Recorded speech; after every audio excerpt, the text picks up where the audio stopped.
السلام علیکم۔ آپ کے اپنے چینل ناولز لائبریری میں آپ سب کا تہہ دل سے خوش آمدید کرتی ہوں۔ امید کرتی ہوں کہ آپ لوگ سب ٹھیک ہوں گے اور اپنا ڈھیر سارا خیال رکھ رہے ہوں گے، ناولز کو انجوائے کر رہے ہوں گے، خوش ہوں گے۔ چلیے بڑھتے ہیں ناول کی جانب۔ ہماری ناول کا نام ہے یہ شادی ہو کے رہے گی اور اسے تحریر کیا ہے عفت سحر طاہر نے۔ اور ہماری ناول کزن میرج بیس ہے، آفٹر میرج بیس ہے اور فورس میرج بیس کہانی ہے۔ کامیڈی، کیوٹ سی سویٹ سی سٹوری ہے، بہت لائٹ سی نوک جھونک ہے ہیرو ہیروئن کی، بہت کیوٹ سی اور خوبصورت سی نوک جھونک دکھائی گئی ہے باپ بیٹے کے درمیان بھی، اور امید کرتی ہوں کہ آپ لوگ ناول کو انجوائے کریں گے۔ بڑھتے ہیں ہماری پیاری سی اور کامیڈی خوبصورت سی کہانی کی جانب۔ میں جب اپنے ابا کو دیکھتا ہوں تو سوچتا ہوں کہ خدا کسی کو اکلوتا ابا نہ دے، مگر نہیں، ابا تو سبھی کے اکلوتے ہوتے ہیں۔ مجھے یہ کہنا چاہیے کہ خدا کسی کو اکلوتی اولاد خصوصاً بیٹا نہ دے، یعنی کہ حد ہو گئی۔ اکلوتے بیٹے کے جذبات کا ذرا بھر خیال نہیں بھانجی اماں کی، اور تڑپ اٹھ رہی ابا کو۔ غلط نہ سمجھے، اپنے لیے نہیں بلکہ میرے لیے۔ غضب خدا کا۔ جمعہ 8 دن ہوئے ہیں اس موٹے سیٹ کو ہمارے گھر آئے۔ یہ لقب میں نے اسے بچپن میں ہی موٹاپے کی وجہ سے دیا تھا، اور ابا کو اس کی ہمدردی کا ایسا بخار چڑھ رہا ہے کہ میرے سارے پن، یعنی اکلوتا پن، لاڈلا پن، بھولا پن وغیرہ انہیں بھول گئے ہیں۔ اور وجہ؟ جی بالکل ٹھیک سمجھے، وہی اماں کی بھانجی۔ آپ سوچیں گے کہ میں بلا وجہ ایک بیچاری معصوم لڑکے کے پیچھے پڑا ہوں۔ جی نہیں، غلط فہمی ہے آپ کی۔ ہاتھ منہ دھو کے تو وہ میرے پیچھے پڑی ہے، بلکہ یوں کہیے کہ نہا دھو کے۔ ابھی 6 ماہ پہلے ہی کی بات ہے کہ اپنے ماں باپ کو آگے مار کے پیچھے، اور کوئی رشتہ دار نہ ہونے کے باعث یہ محترمہ ہمارے در پر آ پڑی۔ کیا کہا؟ قاتلہ۔ افو، مارنے کا مطلب یہ ہے کہ خالہ بیچاری دل کی مریضہ تھی، ادھر وہ لڑکی، ادھر مہینے بھر بعد ہی ان کی جدائی کا صدمہ دل پہ لیے خالو بھی بنا بتائے پیچھے نکل لیے۔ یوں وہ دونوں اللہ کو پیارے ہوئے، اور ادھر یہ صاحبہ ہماری اماں کو اور اتنی پیاری ہوئی کہ 40ویں کے بعد اماں اس کی تشریف کا ٹوکرا ماں تمام تر مسائل کے اپنے ہی گھر اٹھا لائی۔ نام خوشبخت، مگر منحوسیت کا گھیرا ان دنوں اس پر اس قدر تنگ تھا کہ محض 6 ماہ کے اندر اندر میری اماں نے بھی اگلے جہاں کی راہ لی۔ اچھی بھلی سوئی اماں صبح کو اٹھی نہیں۔ ہم دونوں باپ بیٹا تو صحیح معنوں میں یتیم ہو گئے تھے، نہ دن کا ہوش نہ رات کی خبر۔ بھلا اماں کے بغیر ہمیں جینا ہی کب آتا تھا؟ مگر اصل مسائل تو اماں کے 40ویں کے بعد اٹھنے شروع ہوئے۔ وہ دن ہی میرے لیے نحوست سے شروع ہوا۔ سب سے پہلے تو محترمہ خوشبخت صاحبہ نے مجھے صبح جگایا۔ بھئی چھٹی کے روز کسی بھی شریف بندے کو صبح 10 بجے جگانے کی کیا تک بنتی ہے؟ کیا تکلیف ہے؟ میں مدی آنکھوں سے اس کا فریش چہرہ دیکھتے ہی گرایا، مگر وہ ٹھٹ پل کے ٹکنا گھڑا۔ اٹھ جاؤ کہ اب ایک ہی روز اٹھو گے؟ اوہ، بھری جوانی میں ایسی بد دعا! میرا تو تن من ہی سلگ اٹھا۔ تمہیں میرے کمرے میں آنے کی اجازت کس نے دی؟ مجھے شدید غصہ آ رہا تھا۔ اتنی پیاری نیند، اور نیند میں من پسند لڑکی کا ساتھ، اب تو سب کچھ بھاگ گیا۔ ہاں، اجازت! تمسخر سے ہنستی ساتھ ساتھ زمین پر بکھرے کشنز اٹھا رہی تھی۔ چوپٹ کھلے دروازے میں سے اجازت کا حکم نہیں ہے، اور ویسے بھی مجھے صبح تمہاری شکل دیکھ کے اپنی صبح بھنگ کرنے کا شوق نہیں۔ خالو جان بلا رہے۔ ایک تو آپ کو یاد ہوگا اس کی نحوست، اور دوسری وجہ، جی ہاں، اس کی بد زبانی، خصوصاً میرے ساتھ اتنا نڈر پن کہ جواب دینے میں ایک لمحہ کی بھی دیر نہ کرتی تھی، مبادا 10 نمبر کٹ جائے۔ ذرا یہ سب خصوصیات یاد رکھیے گا۔ تیسری ہے کہ میرے 3 سالہ بڑے پن کو وہ کسی خاطر میں نہ لاتی تھی۔ اس کا بس چلتا تو بچپن کی طرح مجھے اڑنگا لگا کر زمین پر اوندھا گراتی، اور میری پشت پر سوار ہو کر لکڑی کی کاٹھی والا گیت بھی گاتی۔ یقیناً آپ کی آنکھوں کے سامنے بھی اس کا تندرست و توانا بچپن آ گیا ہوگا۔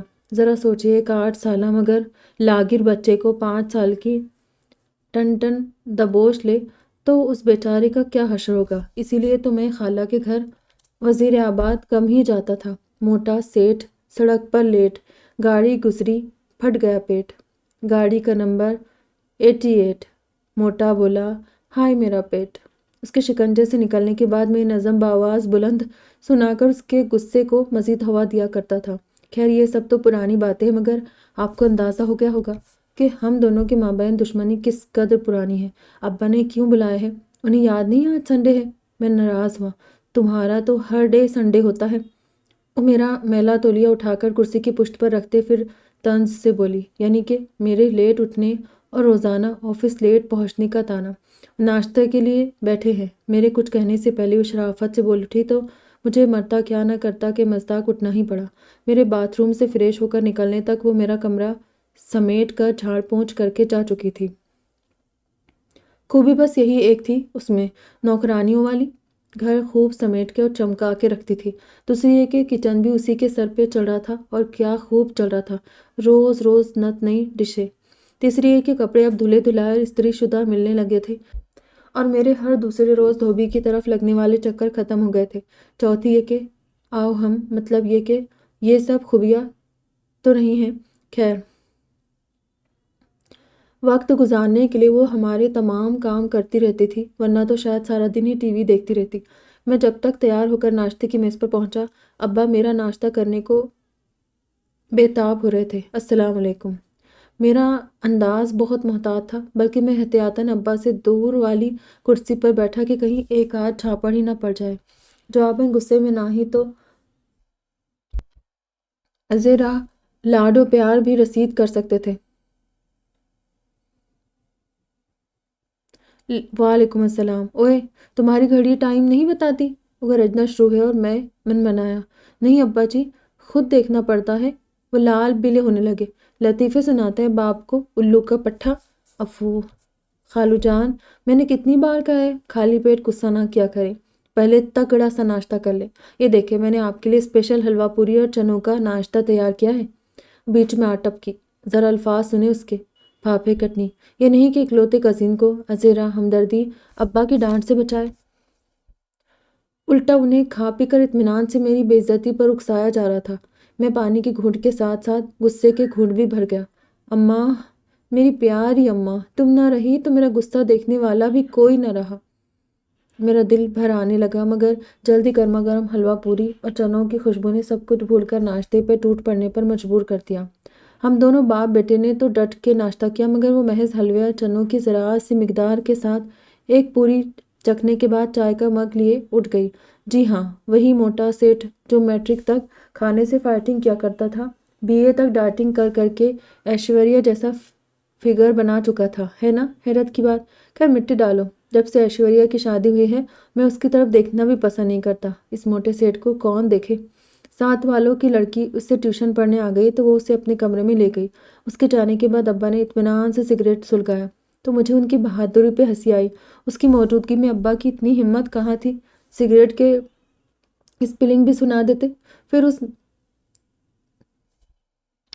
نحوست بھری ساتھ کا الارم بجا۔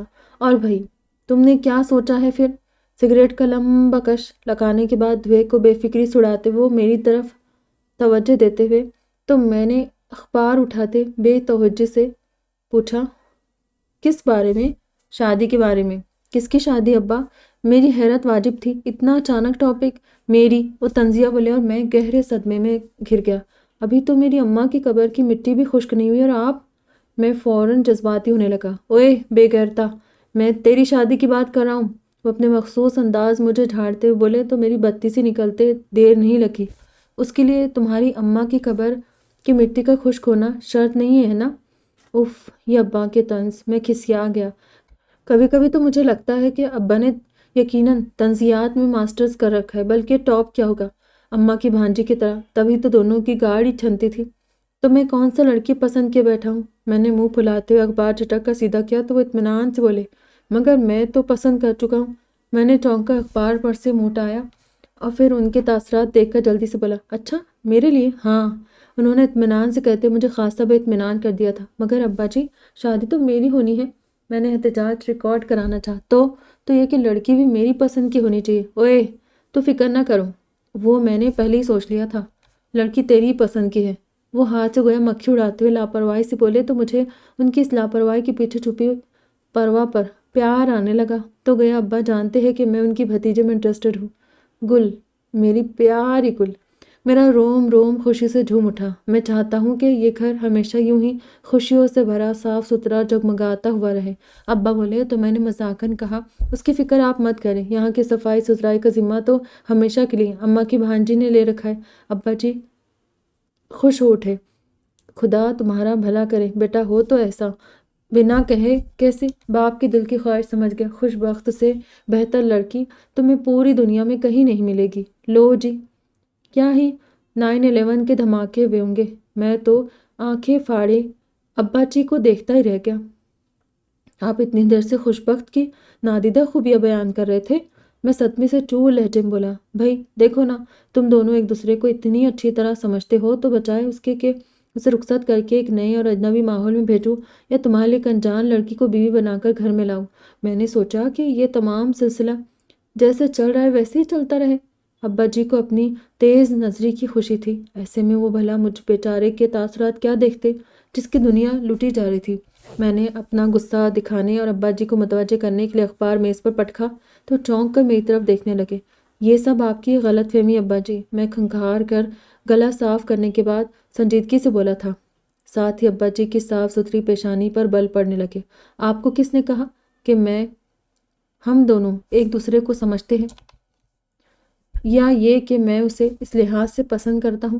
ابا جی کی نرمی مجھے نڈرپن دکھانے پر آمادہ کر رہی تھی۔ اس ساری بکواس سے تمہارا کیا مطلب ہے؟ انہوں نے اپنے انداز میں پوچھا تو مجھے تھوڑی ہی ہمت مشتبہ کرنا پڑی۔ مشتبہ؟ ابا جی یہ شادی نہیں ہو سکتی۔ کیوں؟ ان کا رعب دفتن لوٹنے لگا۔ ہم دونوں بالکل مختلف ہیں ابا جی، مشرق تو میں مغرب، اور سب سے بڑھ کر یہ کہ میں نے کبھی اس کے متعلق ایسے سوچا ہی نہیں۔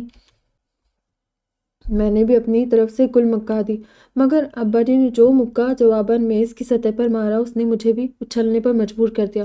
تو سوچو صاحبزادے، کیونکہ یہ شادی ہو کر رہے گی، انہوں نے بے حد پرجلال اور قطعیت بھرے لہجے میں کہتے گویا فیصلہ سنا ڈالا۔ اور بس وہ دن تھا اور آج کا دن میرے اور ابا جی کے درمیان ٹھن گئی۔ وہ ایک بہترین لڑکی ہے، چراغ لے کر بھی ڈھونڈو گے تو ایسی بیوی نہیں ملے گی۔ ابا جی یہ تو اس نے وظیفے کر رکھے تھے شاید۔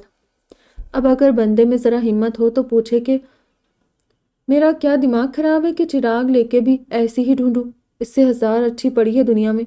اسی لیے تو میں نے اپنی بات پر زور دیتے پینترا بدلا۔ اسی لیے تو کہتا ہوں ابا جی، اس بہترین لڑکی کو مجھ جیسے نالائق اور بقول آپ کے بد نظم شخص کے پلے مت باندھے۔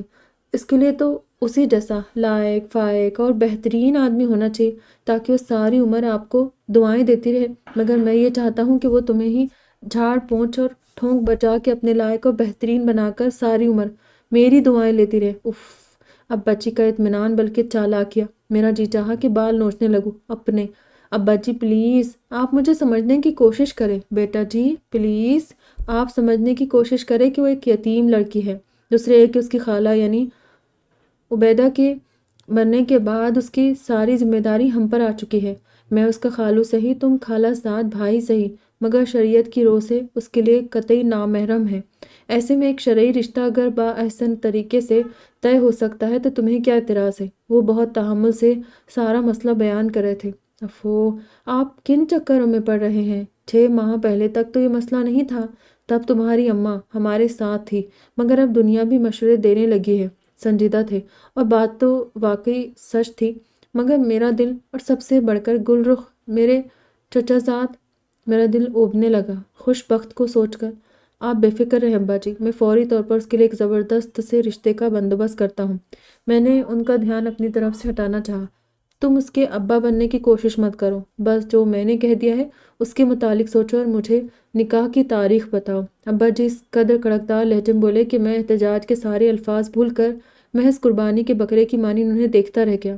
میری تو زندگی ڈسٹرب ہو کر رہ گئی۔ ابا جی کے الٹیمیٹم نے دن کا چین اور راتوں کی نیندیں برباد کر دی۔ گلرخ کہیں دور ہی جاتی محسوس ہوئی تو میں نے گھبرا کر اپنے دوستوں کی منتیں کر کے 2-4 بہترین رشتے خود بخت کے لیے اپنے گھر بھجوائے، بلکہ منگوائے کہ شاید ابا جی کا دل للچا جائے۔ مگر نہ جی، اماں یوں ہی تو اتنی جلدی رخصت نہیں ہو گئی نا، ہر رشتے پر ایک ہی نا۔ ابا جی کی ہٹ دھرمی دیکھ کر میں غصے سے بھرا خوش بخت کے سر پر جا پہنچا۔ وہ تکیے سے ٹیک لگا کر بیٹھی کسی کتاب میں مہو تھی۔ میری یوں فوں فاں کر کے پہنچنے پر چونکی۔ پتہ ہے بنا اجازت کسی کے کمرے میں داخل ہونا کس قدر بدتمیزی ہے۔ میں اس وقت تمہارے پاس اخلاقیات کی کلاس لینے نہیں آیا ہوں۔ میں نے دانت کچکچائے۔ اچھا، اگر تو اپنی شکل دکھانے آئے تھے تو وہ میں نے دیکھ لی ہے، بے نیازی سے کہتی کتاب پر انگلیاں بجا رہی تھی۔ تمہیں پتہ ہے ابا جی تمہاری شادی کرا رہے۔ میں نے اسے گھورتے ہوئے اس کی معلومات چیک کرنے کی صحیح کی، مگر ادھر وہی اطمینان تھا۔ تمہیں کاہے کا صدمہ ہو رہا ہے؟ صدمہ یہ ہے کہ پھانسی کے اس پھندے میں وہ میری گردن فٹ کر رہے۔ میں نے اخلاقیات کو بالائے طاق رکھتے ہوئے غصے سے کہا تو لہجے بھر چپ رہنے کے بعد وہ اسی پرسکون انداز بولی، مجھے دیکھو کتنی خاموشی سے سولی چڑھ رہی ہوں۔ میرا دل خوش ہوا، یعنی تم بھی اس رشتے سے خوش نہیں ہو؟ رخ موڑ کر کتاب تکیے کے نیچے رکھنے لگی۔ نہ، تو پھر تم ابا جی سے کے سامنے بغاوت کیوں نہیں کرتی؟ میں فوراً ہی اس کا سب سے بڑا ہمدرد بن گیا۔ نہیں، اس نے فی الفور جواب دیا، میں خالو جان کی ایسی کوئی نافرمانی نہیں کر سکتی۔ ان کے بہت احسان ہے مجھ پر، اور ان کے احسان کا بدلہ اسی طرح دے رہی ہو تم، ان کے اکلوتے بیٹے سے بدلہ لے کر۔ میں نے اسے گھورا۔ قربانی دے رہی ہوں مسٹر، سمجھے؟ جیسے کبھی شیشہ نہیں دیکھا جناب نے، وہ جتانے والے انداز میں کہتی۔ آخر میں بڑبڑائی تو میں بدک اٹھا۔ میں یعنی کہ عاذر رحمان، جس کو اپنی وجاہت بقلم خود پر بے پناہ ناز تھا، اسے یہ موٹا سیٹ کچھ سمجھتا ہی نہ تھا۔ میں بھی کہاں تمہاری شکل دیکھنا چاہتا ہوں، مگر یہ ابا جی کو کون سمجھائے؟ تو تم بھی میری زندگی میں عاذر نہیں، آزار بن کے آ رہے ہو۔ وہ چوکی نہیں تھی۔ دیکھو ابا جی کے سامنے انکار تم ہی کو کرنا ہوگا، بہت پچھتاؤ گی مجھ سے شادی کر کے۔ میں نے اسے دھمکایا۔ مجھے بھی اس شادی سے صاف انکار ہے، مگر سوری، میں خالو جان کے سامنے مر کے بھی الفاظ نہیں کہہ سکتی۔ انکار تم ہی کو کرنا ہوگا، ورنہ میں تمہارے ساتھ جہنم میں گزارا کر لوں گی۔ اس نے سفرچٹ جواب دے ڈالا۔ میرا آخری حربہ، تمہیں پتہ ہے نا میرا اور گل رخ کا چکر چل رہا ہے؟ وہ سب تم جانو اور خالو جان۔ میں نے اپنے متعلق تمام فیصلوں کا اختیار انہی کو دے رکھا ہے۔ وہ کہیں گے تو آنکھیں بند کر کے اندھے کنویں میں چھلانگ لگا دوں گی۔ وہ آہ بھر کے بولی تو دفعتاً مجھے دھیان آیا، اور پھر غصہ۔ میرے ساتھ شادی کو وہ کیا نام دے رہی تھی؟ جہنم اور اندھا کنواں۔ میں تو جیسے تمہارے فراق میں مرا جا رہا ہوں۔ میرا بس چلے تو میں پوسٹرز لگا دوں سارے شہر میں کہ شادی نہیں ہو سکتی۔ کاش اتنی ہمت دکھائی دو تو میری جان بھی چھوٹے۔ اس نے گہری سانس بھر کے مجھے اور کلسایا۔ میں تو پہلے ہی غصے میں بھرا اس کے پاس گیا تھا اور جل بھن کے رہ گیا۔ یعنی وہ ابا جی کی نظروں میں میرا امیج خراب کر سکتی تھی، مگر خود ستی ساوتری ہی بنی رہنا چاہتی تھی۔ فافے کٹنی۔ مگر اگر ایسا ہو گیا نا تو بہت پچھتاؤ گی۔ میں تمہاری زندگی اجیرن کر دوں گا۔ میں اس کا اطمینان بھی اڑانا چاہتا تھا۔ وہ تو اس خبر کو سنتے ہی اجیرن ہو چکی۔ اب تو بس اپنی سزا کا انتظار ہے۔ ہر درجے معصومیت۔ میرا پارا آخری درجے پر پہنچ گیا تو میں نے وہاں سے لوٹ آنا ہی مناسب سمجھا۔ جب گل رخ کو خبر پہنچی تو مجھ پر اور بھی مشکل وقت آ گیا۔ آئس کریم کا پیالہ ختم کرتے ہی اس کی آنکھوں سے ٹپ ٹپ آنسو گرنا شروع ہو گئے۔ کیا ہوا ہے گل؟ اور منگوا دیتا ہوں۔ میں بوکھلایا تو اس نے مسکارا، کاجل اور پتہ نہیں کیا کچھ لگا کر قاتل بنائی آنکھوں سے مجھے گھور کے دیکھا۔ تمہارا کیا خیال ہے؟ میں آئس کریم کے لیے رو رہی ہوں؟ لو جی، عجیب ہوتی ہے لڑکیاں بھی۔ ابا جی کی شادی ہو کر رہے گی والی ضد تو میں نے اسے رات فون پر ہی بتا دی تھی۔ اب جبکہ لنچ کے بعد میں چچی جان سے اجازت لے کر آئس کریم پارلر لایا تو آئس کریم کے 2 پیالے ختم کرنے تک تو وہ اتنی دکھی نہیں تھی۔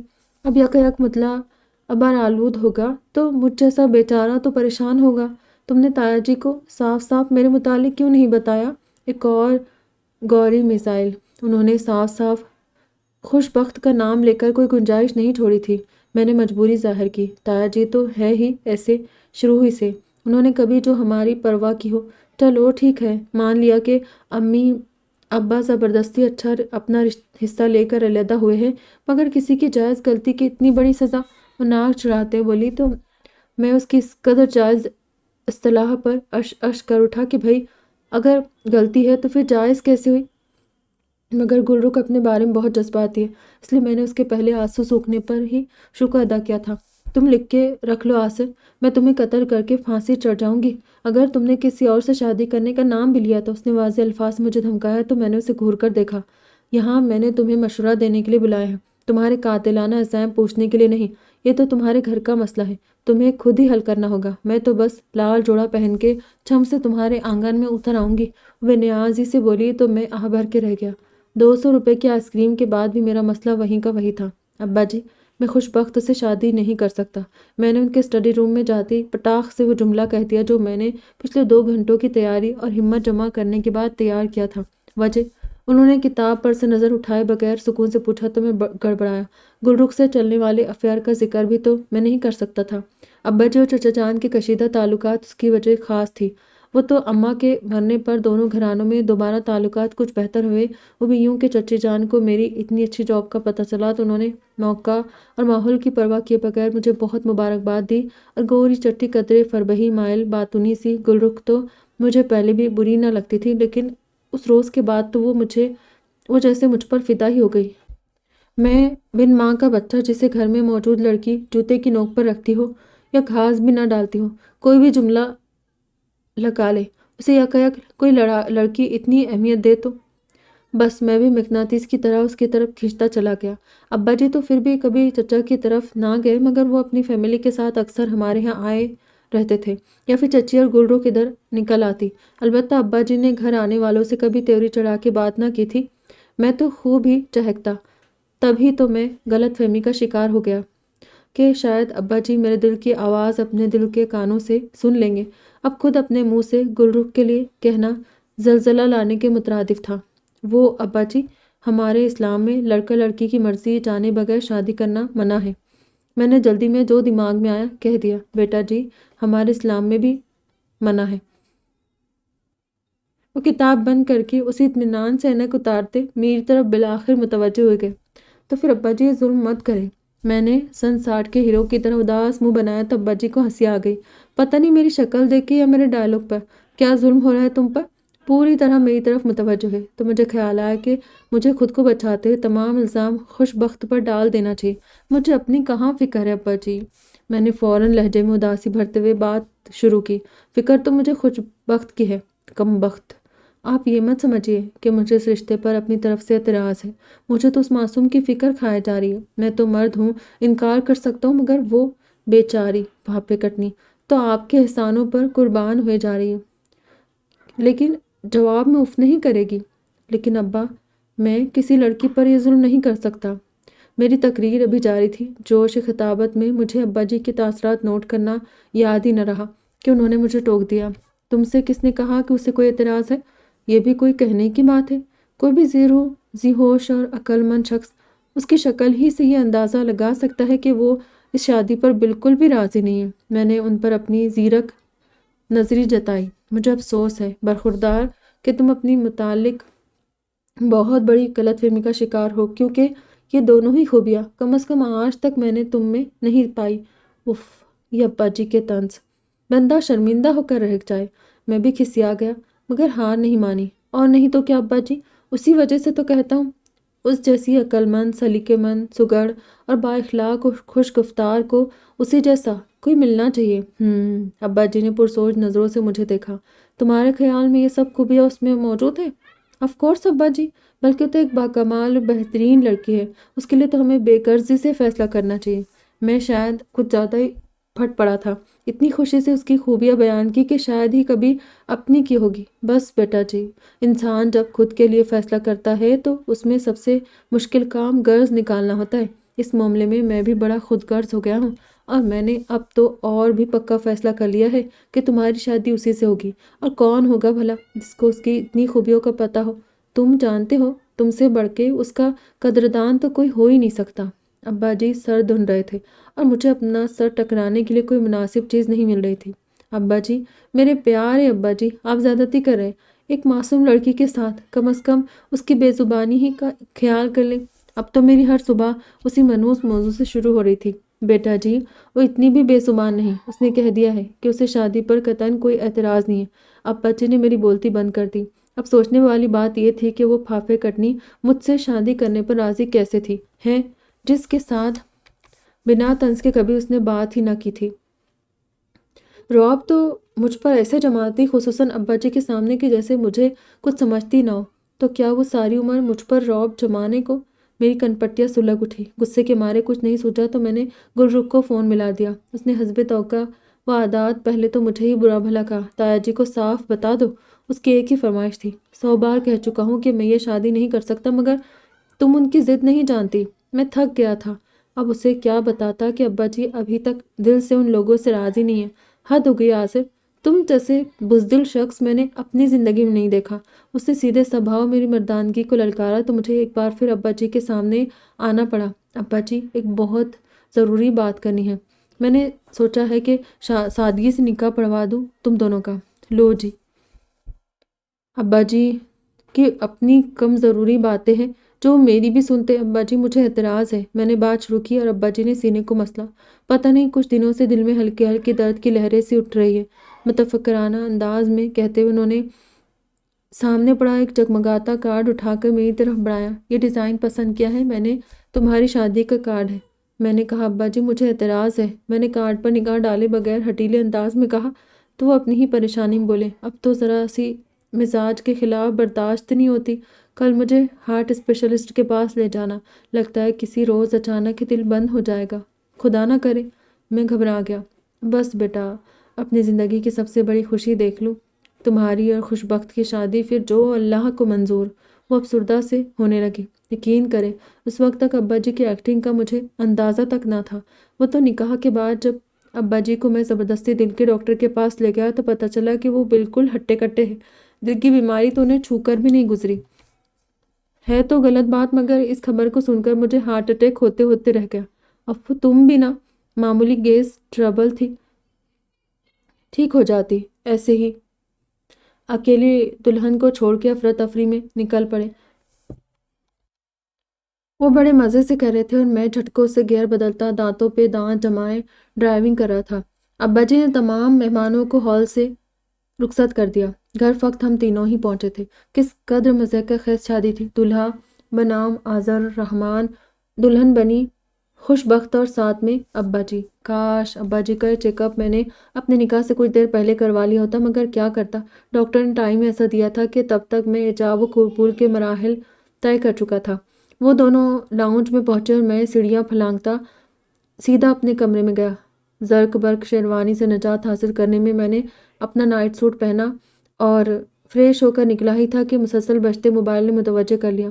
گل رخ کے جگمگاتے نام کو اسکرین پر دیکھ کر میرا دل لمحہ بھر کو سکڑا۔ قسمت کا فیر کیسے لمحوں میں اسے مجھ سے دور لے گیا تھا۔ کہاں تھے؟ کیا کر رہے تھے؟ تم کب سے بیل جا رہی ہو؟ وہ بےتابی سے پھٹی تو پڑی۔ میں موبائل ہاتھ میں لے کر کمرے سے ملحقہ بالکنی میں آ گیا۔ ریلیکس گل، یہی تھا، ابھی واش روم سے نکلا ہوں چینج کر کے۔ میں نے اسے تسلی دی۔ اس کے کیا کر رہے تھے کا مطلب مجھے خوب سمجھ میں آ رہا تھا۔ اور وہ چڑیل کہاں ہے؟ وہ غم و غصے سے پر لہجے میں بولی تو میں مجرم سا بن گیا۔ وہ نیچے بیٹھی ابا سے باتیں بگھا رہی۔ میں نے ذرا بھی پرواہ نہیں کی اور اوپر چلا آ گیا۔ میں نے اسے خوش کرنا چاہا اور کامیاب بھی رہا۔ بالکل ٹھیک، ایسے ہی پیچھا چھوڑے گی وہ تمہارا، تم دیکھتی جاؤ بس۔ میں کیسے اسے ناک و چنے چبواتا ہوں، اسے بھی تو پتہ چلے کہ کسی مرد سے زبردستی شادی کرنے کا کیا انجام ہوتا ہے۔ میں نے منتقمانہ انداز میں اپنے عزائم واضح کیے۔ ویسے دلہن بنی سنا ہے بہت خوبصورت لگ رہی تھی۔ اس کے لہجے سے جیلیسی کی بو آ رہی تھی۔ دراصل چچا جان اور چچی تو نکاح میں شریک ہوئے مگر گل رخ نہیں آئی تھی۔ وہ دونوں بھی پوری تقریب میں کھچے کھچے ہی رہے۔ چچی جان تو ہم دونوں کے افیئر سے خوب اچھی طرح سے واقف تھی، مگر اب میں کس کس کو اور کس منہ سے ابا جی کی اعلیٰ ایکٹنگ کے متعلق بتاتا جو انہوں نے بالکل آخری وقت میں کر کے مجھے چاروں شانے چت کر دیا تھا۔ اور پھر بھولے پن سے پوچھنے لگے تھے، ہاں تم شاید کوئی اعتراض بیان کر رہے تھے؟ بس ابا جی، شادی کا کارڈ سبز نہیں میرون کلر کا ہونا چاہیے۔ میں اتنا ہی منمنا سکا۔ مجھ میں ابا جی کو ہارٹ اٹیک ہوتے دیکھنے کی طاقت نہیں تھی اور نتیجہ میرے نکاح کی صورت میں نکلا اور ادھر ابا جی بھی بھلے چنگے ہو گئے تھے۔ میری تو زندگی یکایک امتحان بن گئی تھی۔ اور اب گل کا تفتیشی انداز، تم سے زیادہ خوبصورت تو نہیں لگ سکتی وہ، اور ویسے بھی تم نے دیکھا ہی ہے سانپ کتنے خوبصورت دکھائی دیتے ہیں مگر پکڑنے پر صرف ڈنک ہی مارتے ہیں۔ میں نے اس کی تعریف اور فلسفہ ایک ساتھ جھاڑا تو وہ مینیخیز انداز بولی، تو پھر ذرا خیال کرنا کہیں ڈنک کھانے کا شوق ہی نہ پال بیٹھو دل میں۔ تم نہیں تو کوئی نہیں گل، دیکھنا ابا جی بھی پچھتائیں گے، اور وہ بھی جو ان کا دل مٹھی میں کرنے کی نہ جانے کیوں کوشش کری ہے۔ میں نے منتقمانہ انداز میں کہا، لو تم ابھی بالکل بے وقوف ہو۔ اس نے میرا مذاق اڑاتے ہوئے مجھے سند عطا کی، پھر جیسے سلجھن کا سرا میرے ہاتھ میں تھما دیا۔ یہ تو سامنے کی بات ہے، جائیداد کی خاطر نہ تمہاری کوئی بہن نہ بھائی، اکلوتے وارث ہو گھر اور فیکٹری کے۔ اوہ، میرے منہ سے اتنا ہی نکل سکا۔ بہرحال آصر، جلد از جلد اس ناگن سے پیچھا چھڑاؤ، جب تک تایا جان کا دل اس کی جانب سے کھٹا نہ ہوگا تمہاری جان نہیں چھوڑے گی، اس لیے کچھ پلان کر کے چلنا۔ گل نے مجھے ٹپ دی تو میں اس کا شکر گزار ہونے لگا۔ پھر اس خوبصورت چاندنی رات میں گل سے خوب باتیں بگھارنے کے بعد کمرے میں آیا تو مجھے اچھی طرح سمجھا چکی تھی کہ اگر خوش بخت کمرے میں آ چکی ہوئی تو مجھے کس طرح اس کے پیروں تلے سے زمین نکالنی ہے۔ کمرے میں لائٹ آف اور فقط نائٹ بلب آن تھا۔ میں نے آنکھیں پھاڑ کے ادھر ادھر تلاش کرنے کی کوشش کی۔ دوستوں کے پرزور اصرار اور لعنت ملامت پر بھی مسحری تو میں نے لگوائی نہ تھی، اور اب بیڈ بھی خالی پڑا تھا۔ یہ کدھر گئی؟ میں پریشان ہوا۔ کمرے کی آف لائٹ اور سامنے سنگل صوفے پر لشکاری مارتا پڑا سرخ سرتار لہنگا، وہ آئی تو تھی اندر۔ لو جی، ابھی تو مجھے گل کے کہے کے مطابق خوش بخت کی انسلٹ کرنی تھی۔ اگر وہ سجی سوری میرے بیڈ پہ بیٹھی ہوتی، مگر ادھر تو پہلے ہی کوئی پلاننگ ہو چکی تھی۔ میں گہری سانس بھرتا بستر پر گر گیا، اور ابھی ٹھیک سے سانس لے نہ پایا تھا کہ واش روم کا دروازہ کھٹاک سے کھل گیا۔ فطری طور پر میں چونک کر اس کی طرف متوجہ ہوا، اور غیر فطری طور پر میرا منہ کھلے کا کھلا رہ گیا۔ سانس جو بھی ٹھیک سے لی نہ گئی تھی سینے ہی میں اٹکنے لگی۔ نائٹ بلب کی سبز روشنی نہایت ماڈرن سے نائٹ سوٹ میں ملبوس یوں بے دھڑک واش روم سے نکل کر اپنے سلکی بالوں کو دونوں ہاتھوں سے سمیٹتی آئینے کی طرف بڑھی، جیسے میرے کتنی سال پرانی بیوی ہو، اور یوں اسی طرح میرے سامنے گھومنے پھرنے کی عادی ہو۔ بالوں کو پونی میں قید کر کے اس نے ہاتھوں پر کوئی لوشن لگایا اور میری طرف پلٹی۔ میری سانسیں جھٹکا کھا کر رہ گئی۔ بھلا میں ایک جوان مرد اور زندگی میں پہلی بار ہوش و حواس میں ایسی سچویشن کا مقابلہ۔ میں نے سوچا، خواہ مخواہ روایتی دلہنوں کی طرح سج سنور کے تمہارے بیڈ پہ بیٹھنے کا کیا فائدہ، جبکہ تمہیں نہ میرے سنگار سے دلچسپی اور نہ مجھ سے۔ اس لیے تمہیں کوفت سے بچانے کے لیے میں نے چینج کر لیا، اور ہاں، تم بے فکر رہو، میں تمہارے بیڈ پر بھی آدھے والا حق نہیں جماؤں گی۔ میں نے اپنا بستر نیچے لگا لیا ہے، وہ ایک تکیہ اٹھا کے نیچے بیٹھ کے ساتھ ہی بچھائے گئے بستر پر رکھتے ہوئے بڑے آرام اور بے تکلفی سے کہہ رہی تھی، اور میں جیسے خلا میں سفر کر رہا تھا، یہ ایسے میرے سامنے آیا کرے گی، اور میں وہ شب بخیر کہتی اپنے زمینی بستر پر دراز ہو گئی، اور میں اس آفاقی مذاق پر گنگ تھا۔ ذرا جو اسے مجھ سے شرم آتی ہو۔ میرے دھیان کے سارے دھاگے اب اس کی ایک ایک جنبش سے بند گئے تھے۔ پھر تو وہ شاید سو بھی گئی تھی، اور میں تمام غصہ اور نفرت بھرے ڈائلاگ دل میں لیے پڑے کا پڑا رہ گیا۔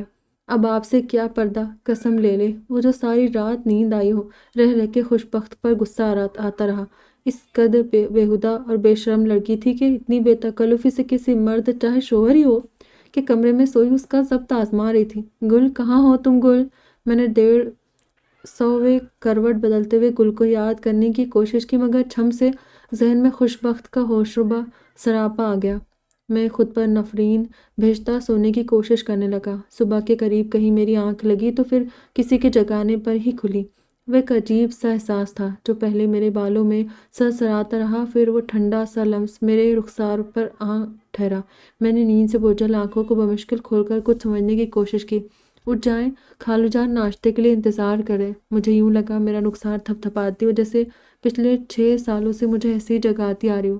میں ایک ٹک اسے دیکھنے لگا۔ فیروزی رنگ کے کپڑوں میں وہ میک اپ سے پاک چہرہ لیے مجھ پر جھکی دمک رہی تھی۔ کیا ہوا، کوئی خواب دیکھ رہے ہو؟ معصومیت سے پوچھا اور سیدھی ہو گئی۔ شانوں سے نیچے آتے سیاہ بالوں کا بھی اس نے قید نہ کیا تھا۔ یا اللہ، میں چکرا سا گیا۔ وہ بدل گئی تھی یا میں ہی کچھ سمجھ نہیں پا رہا تھا۔ گربہ کشتن روز اول والا محاورہ تو میں نے آزمانا تھا، مگر لگتا تھا اس نے بھی کسی سے اچھی خاصی پٹی پڑھ لی تھی۔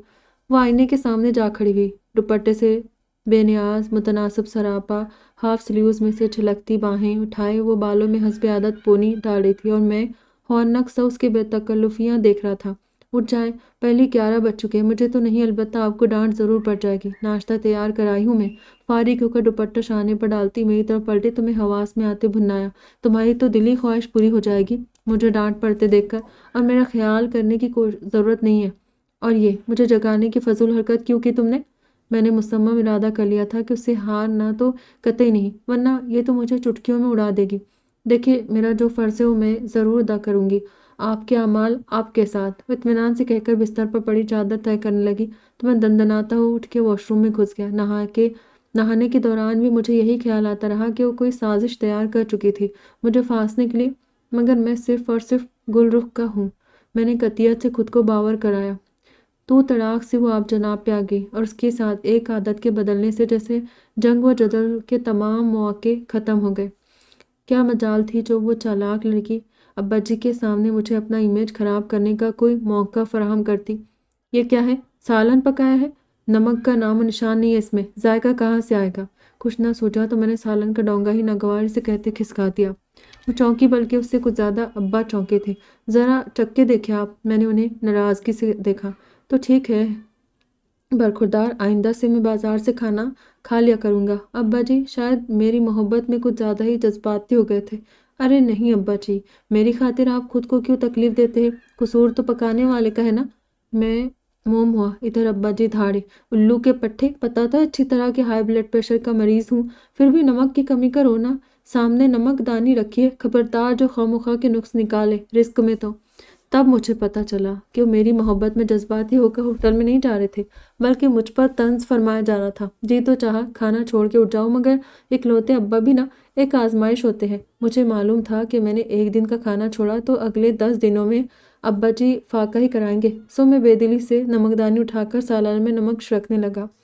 وہ کمرے میں آئی تو میں آنکھوں پہ بازو دھرے بیڈ پہ دراز گویا سو رہا تھا۔ چند لمحے ادھر ادھر کے کاموں مصروف رہنے کے بعد وہ بیڈ کی طرف آئی۔ دوسری لمحے مجھے محسوس ہوا مجھ پر جھکی ہوئی ہے، اس کے کپڑوں کی سرسراہٹ اور پھر اس کے وجود سے اٹھتی پرفیوم کی دلکش خوشبو میرے نتنوں میں گھستی چلی گئی۔ تو یہ بات ہے، اندر سے مجھ پہ مرتی ہے، تب بھی اکیلا پا کے۔ مرد ہوتے ہوئے بھی میرا دل عجیب سے انداز میں دھڑک رہا تھا۔ جانے وہ کیا کرنے والی تھی؟ میں نے ایک دم سے آنکھوں پر سے بازو ہٹایا اور اس کے آگے بڑھا ہوا ہاتھ تھام لیا تو لڑکھڑا کر مجھ پر ہی آ رہی پھولوں بھری لچکیلی ڈال تھی یا خوشبوؤں کا ڈھیر۔ خدایا، میں ششدر سے اس کی موہنی صورت دیکھے جا رہا تھا۔ یاد رہے صرف اس وقت موہنی لگ رہی تھی۔ وہ اپنے حواس درست کرتی سنبھل کر پیچھے ہٹی، مگر میں نے جیسے ضد کے مارے اس کا ہاتھ نہ چھوڑا، بس رہ گئی وہ۔ ایک جھٹکا اس کے ہاتھ کو دے کر اسے خود سے قریب کرتے ہوئے میں نے طنز کیا تو وہ خوشنما آنکھوں میں تحیر بھرتے مجھے دیکھتے ہوئے جیسے میرے الفاظ کو سمجھنے کی کوشش کرنے لگی۔ سیدھی طرح سے دل کی بات کیوں نہیں بتا دیتی؟ شوہر ہو تمہارا، کچھ احساس کر ہی لوں گا، یوں بہانے سے پاس کیوں آتی ہو؟ میرا لب و لہجہ شاید کچھ زیادہ ہی عامیانہ ہو گیا تھا، تبھی تو ان آنکھوں کے تحیر پر دکھ غالب ہوا اور پھر غصہ۔ اس نے جھٹکے سے مجھے پیچھے دھکیلا اور اٹھ کھڑی ہوئی۔ مائنڈ یو مسٹر آذر رحمان، شکل دیکھیے کبھی آئینے میں ٹھیک سے۔ تکیہ اٹھانے لگی تھی میں اپنا، کیونکہ میں کسی بھی بہانے سے تمہارے پاس آنا پسند نہیں کرتی، چاہے وہ سونے کا ہی بہانہ کیوں نہ ہو۔ وہ بے حد تلخ و ترش لہجے میں کہتی گویا مجھے للکار رہی تھی۔ میں نے استضاء سے ہنکارا بھرتے ہوئے جیسے اسے اور تپایا۔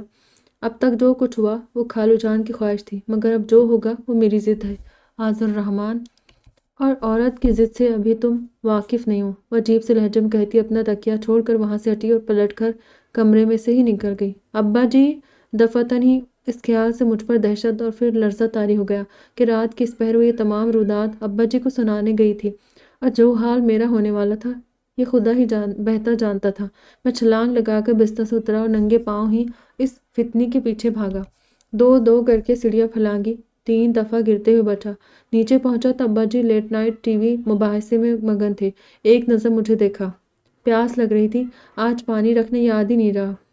گلے پر ہاتھ پھیرتے ہوئے میں نے بہانہ بنایا تو انہوں نے دوسری نظر میرے ننگے پیروں پر ڈالی۔ میں سٹ آیا، پیاس اتنی شدید لگی تھی کہ جوتا پہننا بھی یاد نہیں رہا۔ بیٹا جی، آپ کو پانی کی نہیں برف کی ضرورت ہے، وہ بھی اپنے دماغ پر رکھنے کے لیے۔ وہ مشورے دے کر دوبارہ ٹی وی کی طرف متوجہ ہو گئے۔ میں ان کے طنز کو کڑوے گھونٹ کی طرح پیتا کچن کی طرف بڑھا، مگر وہ بھی کنگلے کی جیب کی طرح خالی تھا۔ ایسے کہ پانی کی بوتل ہاتھ میں تھام کر بہانے سے گھومتا ہوا ابا جی کا کمرہ اور ڈرائنگ روم بھی دیکھ آیا، مگر وہ کہیں نہ تھی۔ یا خدا، میں چکرا سا گیا۔ کیا بات ہے، اب کمرے کا راستہ بھی یاد نہیں آ رہا؟ ابا جی نے جلد یا بدیر میری نقل و حرکت کا نوٹس لے ہی لینا تھا، سو اعلیٰ درجے کے طنز کا باؤنسر پھینکتے ہوئے بولے تو میں نے ماتھے کا پسینہ شرٹ کے آستین سے پوچھا۔ جا رہا ہوں ابا جی، ایسے ہی دروازوں کے لاک چیک کر رہا تھا۔ اچھا، گزشتہ 26 برسوں میں تو تمہیں کبھی خیال ہی نہیں آیا؟ انہوں نے بے یقینی سے مجھے دیکھا تو میں بے بس ہونے لگا۔ ابا جی سے تو اماں بھی ہار کر واپس پویلین لوٹ گئی تھی، میں کیا شے تھا؟ مجھے تو یقیناً ابا جی اپنی کم اور کسی مداری کی اولاد یعنی بندر زیادہ سمجھتے تھے، تبھی تو ہر وقت مجھے اپنی ڈگڈگی پر نچاتے رہتے تھے۔ اس سوچ کو سوچتے ہی ابا جی نے اسے مزید الجھے بغیر غصہ دباتا اور اوپری سیڑھیوں کی جانب بڑھ گیا۔ خس کم جہاں پاک۔ اوپر آنے تک 10 مرتبہ میں نے سوچا جان بچی سو لاکھوں پائے، مگر ساتھ ہی یہ بھی خیال آتا کہ ابا جی یہ لاکھوں حاصل کرنے دیں گے تو نہ؟ انہیں تو جب خوش بخت کے غائب ہونے کی اطلاع ملے گی تو وہ کنویں میں بانس ڈلوا دیں گے، بلکہ میرے حلق میں بانس ڈلوا کے ساری حقیقت اگلوا لیں گے۔ مجھے جھرجھری سی آ گئی۔ مایوسی کے عالم میں یوں ہی گزرتے میں نے اپنے کمرے کے بالمقابل موجود کمرے کے دروازے کا ہینڈل گھمایا تو وہ نہیں گھما۔ میرا دماغ گھوم گیا۔ یعنی وہ فتنہ پرور یہاں موجود تھی جسے میں ننگے پاؤں ایک جہاں میں ڈھونڈ آیا، بلکہ شیر کی کچھار تک سے ہو آیا تھا۔ جی تو چاہا دروازہ دھڑ دھڑا کے رکھ دوں، مگر پھر جو نیچے وکیل صاحب ٹی وی پر مباحثہ سن رہے تھے ان کے تفتیشی سوالوں کا جواب دینا پڑتا، سو اس وقت خون کے گھونٹ پینا ہی مناسب سمجھا۔ کمرے میں آیا تو میرا موبائل مسلسل بج رہا تھا۔ گل میں نے خوشگوار سی سانس بھرتے ہوئے خود کو بستر پر گرایا اور فون کان سے لگا لیا۔ کیا ہو رہا تھا؟ کیا کر رہے تھے؟ کہاں تھے؟ کب سے کال جا رہی ہے؟ فون کیوں ریسیو نہیں کر رہے تھے؟ اس نے جو تواتر سے اگنی پرتھوی میزائل داغنے شروع کیے تو میں ہڑبڑا گیا۔ یہی تھا، بس ذرا بزی تھا۔ میں نے صفائی پیش کی۔ بیڈ روم میں بزی تھے؟ اس نے بے یقینی سے دہرایا اور پھر چیخی، خوش بخت کہاں ہے؟ وہ بھی بیڈ روم میں ہے۔ میں نے روانی سے کہا، آصر؟ وہ اور زور سے چیخی تو میں ہنسا۔ جیلس کیوں ہوتی ہو؟ فکر مت کرو، آج اس کا کانٹا صاف کر دیا ہے میں نے۔ ہاں، قتل کر ڈالا اسے؟ گل کی لرزتی آواز آئی۔ ابا جی اجازت نہیں دیں گے ورنہ وہ بھی کر ہی ڈالتا۔ آج میں بہت غصے میں تھا۔ میں نے اسے متاثر کرنے کی کوشش کی اور وہ ہو بھی گئی۔ اچھا، ایسا کیا کر دیا آج؟ نکال باہر کیا میں نے اسے؟ روتی ہوئی ننگے پاؤں گئی ہے دوسرے کمرے میں۔ اب جب دل ہی نہ ملے تو اس ملاپ کا کیا فائدہ؟ میں نے لاپرواہی سے کہا۔ ارے واہ، یہ تو کمال کر دیا تم نے آصر۔ بے حد خوش ہوئی۔ بس جیسے اس کمرے سے نکالا ہے ایسے ہی گھر سے بھی نکال پھینکوں گا۔ وہ بیچاری کہاں جائے گی؟ یہی کسی کونے میں رہنے کو جگہ دے دینا۔ مجھے خیال آیا کہ اس کے ماں باپ نہیں ہیں۔ بھلا کہاں جاتی؟ خبردار آصر، یہ میں طے کروں گی کہ اس کا کیا کرنا ہے، تم بس اپنی طرف سے اسے فارغ کرو۔ قطعی انداز بولی۔ اب اسے کیا بتاتا کہ مجھ سے پہلے وہ مجھے فارغ کر کے جا چکی تھی، مگر اپنی مردانگی کا وقار تو بلند رکھنا ہی تھا۔ ہاں ہاں، تم فکر مت کرو، بس کچھ ہی دنوں کی بات ہے، بس یہ ذرا ابا جی قابو میں آ جائے۔ میں نے اسے حوصلہ دیا تو فوراً مکھن ملائی بن گئی۔ بس اب تم سے جدائی سہی نہیں جاتی آصر، میں جلد از جلد اس گھر میں دلہن بن کے آنا چاہتی ہوں۔ جب سوچتی ہوں کہ وہ کس قدر استحقاق سے تمہارے بیڈ روم میں چلتی پھرتی ہوگی تو تن بدن میں آگ سی لگ جاتی ہے۔ اب اسے کیا بتاتا؟ جیسی حالت وہ ادھر چلتی پھرتی تھی، میرا اپنا دل سینے میں چک پھیریاں کھاتا رہتا تھا۔ چلو، خس کم جہاں پاک۔ میں نے گل سے بات ختم کر کے موبائل ایک طرف ڈالا۔ خواہ مخواہ کی آزمائش ختم ہوئی۔ میں نے سونے کے لیے تکیے میں منہ گھسایا، پھر دفتن ایک لمبی سانس کھینچی۔ یہ خوشبو، ایسی خوشبو خوش بخت کے بالوں سے آ رہی تھی۔ مجھے اس کی چند لمحوں کی غربت یاد آئی تو ہاتھوں میں جیسے ریشم سرسرانے لگا۔ شش! میں نے تکیے پرے کر کے اپنے تکیے پر سر رکھا۔ وہ اس کمرے میں آئی ہی اس مشن پر تھی، مجھے ہرانے، مجھے اپنے قدموں میں گرا ہوا دیکھنے۔ میں نے اپنے دل کو سختی سے باور کرایا اور سونے کی کوشش کرنے لگا۔ خوش بخت نے سامنے والا کمرہ کیا سنبھالا، میں تو شیر سے ببر شیر ہو گیا۔ گل رخ کو میں نے زیادہ سے زیادہ گھر میں آنے کی چھوٹ دے دی اور اس نے بھی ابا جی کو پٹانے میں اپنی جان لڑا دی۔ کبھی ابا جی کے لیے دار چینی والی چائے بن رہی ہے تو کبھی پرہیزی سالن، کبھی ان کا پسندیدہ سبزیوں والا پیزا تو کبھی آلو یا میتھی والے پراٹھے۔ ابا جی اس سے بے حد خوش تھے۔ بھئی مجھے نہیں پتا تھا میری بیٹی اس قدر سکھڑ ہے۔ وہ اس کی بنائی چیزوں کی دل کھول کر تعریف کرتے اور چکھ کے میری طرف بڑھا دیتے۔ اب خدا گواہ ہے کہ وہ پھیکے سیٹھے کھانے ابا جی کو تو پسند آتے ہوگے، مگر میرے تو حلق میں چھچھوندر بن کے اٹک جاتے تھے۔ پھر ابا جی تو خوش بخت کے پکائے کھانے سے انصاف کرتے اور گل کی کوکنگ میرے حصے آتی۔ اس کا دل رکھنے کو مجھے دل پہ کتنا جبر کرنا پڑتا تھا یہ خدا ہی جانتا تھا۔ مجھے راہداری میں تنہا پاتی وہ میرے قریب چلی آئی۔ آصر، جلدی کچھ کرو نا، کالی سیاہ ہو جاؤ گی۔ میں کچن کی ڈیوٹی دے کر وہ رونے کو تھی۔ چلو، اسی بہانے کچھ پکانا سیکھ جاؤ گی۔ میں نے پچکارا تو وہ رونا بھول کے گررائی۔ تمہارا کیا خیال ہے، مجھے کھانا بنانا نہیں آتا؟ بنا تو لیتی ہوں مگر اسے پکانا ایک آرٹ ہے۔ میں تو کہتا ہوں کہ خوش بخت کی ریسیپیز چوری کر لو، ابھی وقت ہے۔ پتہ ہے میں بھی اچھا کھانے کا شوقین ہوں۔ فکر مت کرو، تمہیں پریشانی تھی نا کہ خوش بخت کہاں جائے گی بیچاری، تو اسے ہم اپنے کچن میں کھانا پکانے کی نوکری دے دیں گے۔ وہ ٹھٹھکا لگا کے ہنسی۔ مجھ سے تو اس کا ہر تعلق، ہر رابطہ ختم ہوا، مگر یہ معاملہ کیسے ختم ہو گئے سمجھ میں نہیں آ رہا تھا۔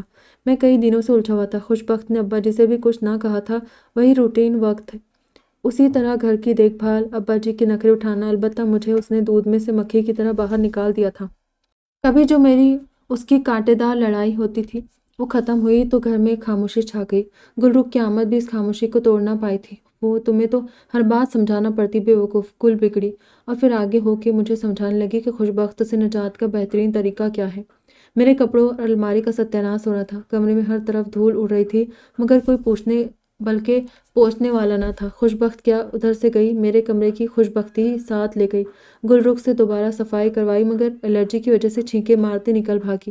اور یہ کپڑے تہہ کرنا سمیٹنا تو بزرگوں کا کام ہے، میں نہیں کر سکتی۔ لو جی، یعنی اب ابا جی سے کرواؤں الماری ٹھیک؟ اور جب بات حد سے بڑی اور میری برداشت سے باہر ہونے لگی تو شرم و حیا پر ڈٹائی غالب آ گئی۔ میں اب بازو سے جکڑ کر گھسیٹتا ہوں خوشبخت کو کمرے میں لے آیا۔ یہ کیا بدتمیزی ہے؟ غصے سے چیخی۔ میں دروازہ لاک کر کے اطمینان سے پلٹا تو چھٹکی اور بے یقینی سے مجھے دیکھا۔ حالات چاہے کچھ بھی ہو، کیسے بھی ہو، یہ ایک تلخ حقیقت ہے کہ تم میری بیوی ہو۔ میں بولتے ہوئے اس کی طرف بڑھا اور وہ الٹے قدموں پیچھے کی طرف۔ اور میں تمہارا شوہر۔ اس کمرے پر تمہارا بھی اتنا حق ہے جتنا کہ میرا۔ یہ الماری، یہ ڈریسنگ ٹیبل، یہ بیڈ شیٹ، یہ کارپیٹ، یہ سب تمہارا بھی ہے۔ وہ پیچھے ہٹتے ہٹتے الماری سے جا لگی۔ جانے کیا سمجھ رہی تھی کہ اس کی رنگت بدلتی جا رہی تھی۔ مجھے ہاتھ بھی مت لگانا۔ اس کی پیشانی ارکالود تھی۔ میں نے ذرا سی بات کی اور تم کمرہ چھوڑ گئی، مگر ابھی اس کمرے پر سے تمہارا حق نہیں ختم ہوا، اور نہ ہی مجھ پر سے۔ میں اس کے بالکل سامنے تھا اور وہ میرے بے حد قریب۔ میری ہمت ماری گئی تھی شاید، وہ تو کوئی ساحرہ تھی، بنا منتر پھونکے ہی قابو میں کیے لیتی تھی۔ میں بھی لفظ بولنے لگا۔ خدا گواہ ہے کہ وہ مجھے کبھی بھی اس لحاظ سے اچھی نہ لگی تھی، مگر مجھے اب یہ سمجھ میں نہیں آتا تھا کہ صرف اسی کو یوں قریب پا کے مجھے کچھ کیوں ہونے لگتا تھا۔ ابھی صبح ہی تو گلرخ مجھ سے اتنا ہی نزدیک کھڑی تھی، اپنی حد میں روا سے۔ اس کی آواز میں ہلکی سی لرزش تھی۔ وہی تو تمہیں بتا رہا ہوں، میں اس کی حالت سے محظوظ تو کیا ہوتا، مسلسل خود کو اس کے سحر سے نکالنے کے چکر میں تھا۔ تمہیں میرا وجود گوارا نہیں تھا، اسی لیے میں چلی گئی یہاں سے۔ خالو جان سے میں کہہ دوں گی، یہ شادی نہیں رہ سکتی۔ پھر بھی جب تک تم ان سے یہ سب نہیں کہتی جو کہ تمہیں بہت پہلے کہنا چاہیے تھا، یہ سب تمہارا ہے۔ تو اس نے خفیف سی پلکیں اٹھا کے مجھے دیکھا۔ یا خدا، اتنے رنگ تھے ان آنکھوں میں، جی چاہا ان پلکوں کو چوم لوں، مگر پھر میں اپنی خواہش پر ششدر رہ گیا۔ کتنا کمینہ ہو گیا تھا میں، چپڑی، اور وہ بھی دو دو، یعنی ایک طرف تو گلرخ اور اب خوشبخت بھی۔ لاحول پڑھتے ہی میں نے دانستہ بلکہ بمشکل ہلکا سا کہکا لگایا۔ تو یہ محترمہ خوشی صاحبہ کہ جب تک آپ کا یہ حق قائم ہے، یہ الماری آپ کو سیٹ کرنی ہے، بیڈ شیٹ تبدیل کرنی ہے، سارا پھیلاوا سمیٹنا اور ڈسٹنگ بھی کرنی ہے۔ اس کے تاثرات بدلنے لگے۔ کیا مطلب؟ بیوی ہونا اتنا آسان نہیں ہوتا، میں نے اسے جتایا۔ محبوبہ ہونا اس سے بھی مشکل ہوتا ہے۔ ذرا یہ سب گلرخ سے کرواؤ تاکہ اسے بھی مستقبل کی بیوی بننے کی پریکٹس ہو۔ دفتن اپنے مخصوص طنزیہ لہجے میں بولی اور وہاں سے ہٹنے لگی، مگر میں نے اس کا ہاتھ جھٹک کر اسے پیچھے کیا اور خود دروازے کی طرف بڑھا۔ وہیں کھڑی ناسمجھی کے عالم میں مجھے دیکھ رہی تھی۔ اب یہ دروازہ تبھی کھلے گا جب یہ کمرہ شیشے کی طرح چمک رہا ہوگا، میں نے کہا اور اس کے دروازے کی طرف لپکتے ہی دروازہ بند کر کے باہر سے لاک کر دیا۔ ہیو اے گڈ ٹائم، اونچی آواز میں کہتا چابی اچھال کے کیچ کرتا ہنستا ہوں میں نیچے اتر آیا۔ شام تک کمرہ آئینے کی طرح چمک رہا تھا۔ گلرخ گھر جا چکی تھی۔ میں ابا جی کے کمرے کی طرف بڑھا، مگر اس سے پہلے میں نے احتیاطاً خود پر چاروں کل اور آیت الکرسی پڑھ کر پھونک لی تھی۔ میں کھنکارا، لا حول ولا، وہ کتاب بند کر کے ناگواری سے گویا ہوئے، پورا گھر پڑا ہے، یہ واہیات حرکت کہیں اور نہیں ہو سکتی؟ وہ ابا جی آپ کو متوجہ کرنے کے لیے، میں گڑبڑایا۔ ہاں جی، بڑا اچھا طریقہ نکالا ہے باپ کو متوجہ کرنے کا۔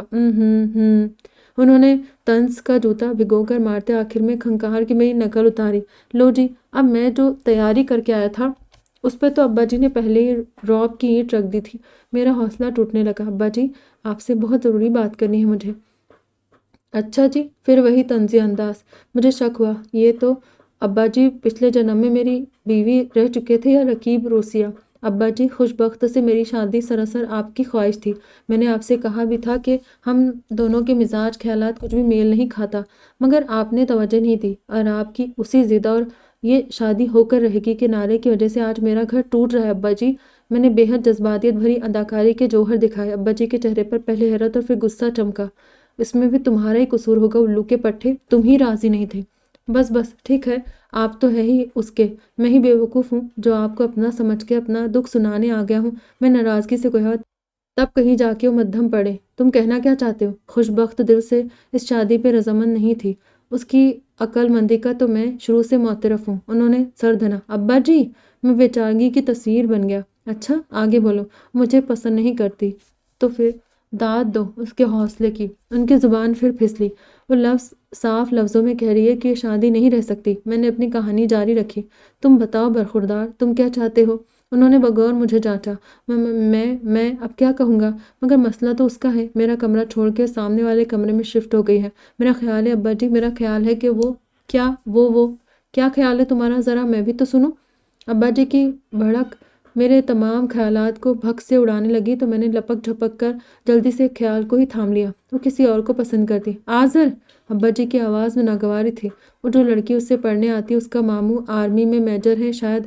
میں نے پوری کہانی بیان بھی نہ کی تھی کہ ابا جی کے ہاتھ میں موجود کتاب اڑتی ہوئی آ کر میرے شانے سے ٹکرائی۔ میں لڑکھڑا کے پیچھے ہٹا۔ فضول بکواس کرتے ہو۔ وہ کسی اور کو پسند کرتی ہے، یا تم اپنی پسند پر اس کی پسند کا پردہ ڈال رہے ہو؟ ابا جی میرے حواس ابا جی کے غصے کو دیکھ کر منمنانے لگے۔ میں مت کرو آصر، بے غیرتی کی انتہا ہے۔ اپنی پاک دامن بیوی پر اس طرح کے الزام لگاتے شرم نہ آئی تمہیں؟ کیا میں نہیں دیکھ رہا اس گھر میں کیا تماشا چل رہا ہے؟ اگر چپ ہوں تو اس کی دی ہوئی قسموں کی وجہ سے، ورنہ ابھی تک سیدھا کر دیا ہوتا تمہیں میں نے۔ غضب خدا کا! ہیرے جیسی لڑکی اس نکھٹو نالائق کے پلے باندھی میں نے۔ دل ڈر رہا ہے۔ اس کے ماں باپ اور خالہ کو کیا منہ دکھاؤں گا؟ متاسفانہ ہاتھ مل رہے تھے اور میرے رونگٹے کھڑے ہو رہے تھے کہ ابا جی میرے اور گل رخ کے افیئر سے واقف تھے۔ اس میجر کا رشتہ آیا تھا، مگر جانتے ہو اس جھلی نے تمہیں فوقیت دی، مگر وہ نہیں جانتی تھی۔ کاٹ کے الو ہو تم۔ دفع ہو جاؤ یہاں سے، شکل نہ دکھانا مجھے اپنی۔ میں نے تو اس سے کہا بھی تھا کہ ایک بار پھر سے سوچ لے، مگر اسے اپنی خالہ کی خواہش کا پاس تھا یا پھر اپنے دل کی۔ وہ دکھ میں گھرے ہوئے تھے۔ دفع ہو جاؤ انہی لالچی لوگوں کے پاس جو نہ پہلے ہمارے سگے ہوئے اور نہ اب ہوں گے۔ غصے میں پھر سے مجھ پر برسے تو میں نے وہاں سے دوڑ لگانے میں ایک لمحہ نہ لگایا۔ دل کی کیفیت کچھ عجیب سی تھی، جذبات و احساسات پر بے حسی طاری تھی۔ میں کچھ بھی سوچنا نہیں چاہ رہا تھا۔ شرم کی بات تھی۔ گلرخ کی پڑھائی پٹی ابا جی کو سنا کر میں نے شرم ہی کمائی تھی، بلکہ لعنت و ملامت۔ چچا جان کے گھر کا دروازہ کھلا تھا۔ میں تھکے ہارے قدموں آج پہلی بار نوک کیے بغیر اندر داخل ہو گیا، مگر راہداری کے سرے پر ٹک گیا۔ وہ گل رخ ہی تھی، میری گل، مگر کس قد پرائی لگ رہی تھی۔ مجھ سے جی بھر خدمتیں کروا کے بہو بنا لیا اس یتیم مسکین کو۔ تایا جان نے کبھی سگوں جیسا سلوک تو کیا ہی نہیں ہم سے، اور یہ آصر الو کا پٹھا۔ ٹخنوں میں عقل ہے اس شخص کی۔ شادی بھی کرا لی، زبردستی کی، اور پراپرٹی سے بھی ہاتھ دھو بیٹھا۔ صاف کہے تایا جان نے فون پہ، آگ کر دیا اسے، ایک پھوٹی کوڑی بھی نہ دیں گے۔ وہ سخت غصے بلکہ جلال میں تھی۔ تو تم کیوں دماغ خراب کرتی ہو اپنا؟ دفع کرو، دنیا کا آخری آدمی تھا کیا؟ وہ نکھٹو ہی رہ گیا ہے میری ہیرا بیٹی کے لیے۔ وہ چچی جان تھی، میرے منہ پہ مجھے بیٹا بیٹا کہتے ان کی زبان نہ تھکتی تھی، اور ابھی اگر بیٹی کو جلال آ رہا تھا تو ماں بھی غصے میں جلال الدین اکبر لگ رہی تھی۔ میرا دل دکھا۔ یقیناً یہ میرے اکلوتے ابا جی کے فون ہی کی کارستانی تھی۔ انہوں نے مجھ سے پہلے میرے افسانے یہاں پہنچا دیے تھے، یعنی میرے آنکھ شدہ ہونے کی تازہ ترین رپورٹ یوں پہنچائی تھی جیسے کسی لڑکی کے طلاق شدہ ہونے کی۔ کچھ بھی تھا، خدا نے ان لوگوں کی اصلیت و حقیقت میرے منہ پر جوتے کی صورت دے ماری تھی۔ اب بس بھی کرو تم دونوں، میں نے تو پہلے ہی کہا تھا ان تلوں میں تیل نہیں۔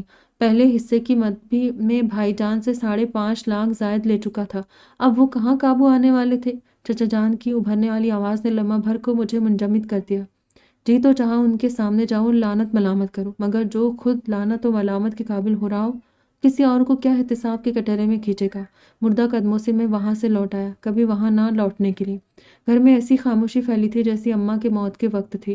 ابا جی تو یوں بھی مجھ سے خفا تھے۔ میں نے ان کی لاڈلی پر کیچڑ جو اچھالنے کی حماقت کی تھی، اور ان کی لاڈلی، وہ تو جیسے بھول ہی گئی تھی کہ اس گھر میں کوئی آذر الرحمان بھی رہتا ہے۔ سوری ابا جی، ہمت کر کے میں نے پہلا قدم اٹھایا تو معذورت کے در پہ جا کھڑا ہوا۔ ہیں؟ انہوں نے کتاب پڑھتے ہوئے اینک کے اوپر سے مجھے گھورا۔ ابا جی سوری، میں واقعی غلطی پر تھا۔ خوشبخت ویسی ہے جیسی آپ سوچتے ہیں۔